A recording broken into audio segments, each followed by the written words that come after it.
Well, he was #1 on the field, and he's still #1 in St. Mary's lore. Former Huskies quarterback Chris Flynn won the Heck Creighton Trophy 3 times as Canadian University football's MVP. St. Mary's will retire Chris Flynn's jersey tonight before their game against Mount Allison. CTV's Paul Hollingsworth met the local legend almost 30 years after his last snap with the Huskies.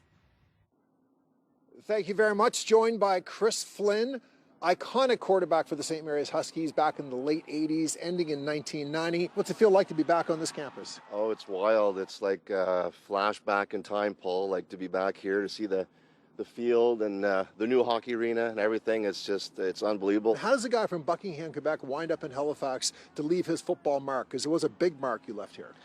Yeah, it's a bit of a long story, but I had universities in Quebec and in Ontario and a couple in the States that I was looking at going to. And Coach Utek just happened to call me on my spring break, and I decided to just come down. I didn't know anything about St. Mary's at that time, but I came down. I just had a great weekend. Everything clicked. I really liked Coach Utek. A head coach quarterback thing is important. And I don't know, all of a sudden I was like, I'm coming here, like I'm coming to St. Mary's, and it just kind of happened like that. I even took a summer job here so I wouldn't change my mind and go to Bishops or somewhere else. One of my favorite earliest TSN memories was the pass and the catch to win the Atlantic Bowl. If we went about 30 yards to my right here, Anthony Williams would be in the spot where he caught that ball. Take us back to that moment, what it meant to you personally, athletically, and just to be in the middle of that mayhem. Well, for one thing, it was my last game at St. Mary's. There was probably, like everyone says, 10,000 fans at the game. And the other thing that added to it was Western was like today's Alabama. We were losing in the game. I was playing with a partially separated shoulder. I didn't even do the pregame warm-up, didn't practice all week. So all of those things added together, and just the way it looked like we had lost the game.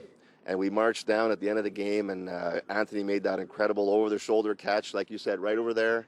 And that was my last game, so obviously that was an unbelievable memory. And when people talk to me about my career, they'll often mention that game and that play for sure.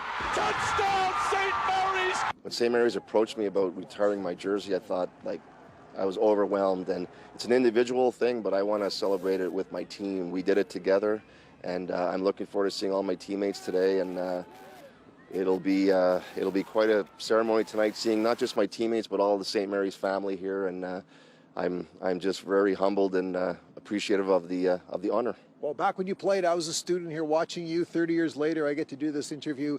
Not lost on me at all personally, but I know a lot of people in this city, in this campus, are excited you're back here for this great moment. Congratulations to you, and welcome back to Nova Scotia. Thanks very much, Paul.